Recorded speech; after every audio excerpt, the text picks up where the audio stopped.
التقرير المخبري: هل يكفي لنفي وجود الحمل؟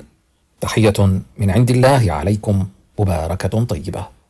كنا قد أفردنا كتابا وحلقات عن هذا الموضوع، تجدون رابطه تحت هذا الفيديو، ولكن استكمالا لما جاء فيه نضيف اليوم معلومة جديدة، وهي أن كلمة قروء تشترك مع الفعل يقرأ بالجذر اللغوي ذاته، والذي أثبت في كتب سابقة أن القراءة تختلف عن مجرد التلاوة، بأن القراءة هي دراسة وتدبر للنص الذي تتم قراءته، بينما التلاوة فهي مجرد تحريك اللسان بهدف أن تتبع الحروف وتخرج من حلقك الأصوات التي تمثل هذه الحروف، بغض النظر إن كنت تحلل هذا النص لتفهمه أم لا.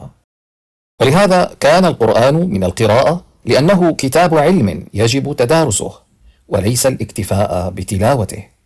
واشتقاق القرآن كلمة قروء من الجذر نفسه ليس عبثا، واللغويون احتاروا في ذلك، فتارة يقولون القرء هو الحيض، وتارة يقولون هو انتهاء فترة الحيض، وهكذا يذكرون معان متعددة تمثل حيرتهم. بل ابن فارس في معجمه مقاييس اللغة، وهو من هو في منزلته في اللغة، قال: وجملة هذه الكلمة أنها مشكلة، بينما القرآن شرحها بوضوح بأن جعلها تشترك مع القراءة في جذر واحد، وهذا يدل على أن معنى قروء هو مراحل دراسية، والمطلقات يتربصن بأنفسهن 3 قروء، أي أن المطلقة يمكنها أن تدرس حالتها بدراسات 3 كحد أقصى، فلو أنه تبين لها من الدراسة الأولى أنها غير حامل وعلى وجه اليقين، فلا داعي أن تكمل وسائلها الدراسية المتبقية. أما إن شكت فتكفيها وسائل 3 كحد أقصى. مثلا اختبار فحص الحمل هو دراسة، لو تم في توقيته الصحيح فستكون نتيجته كافية.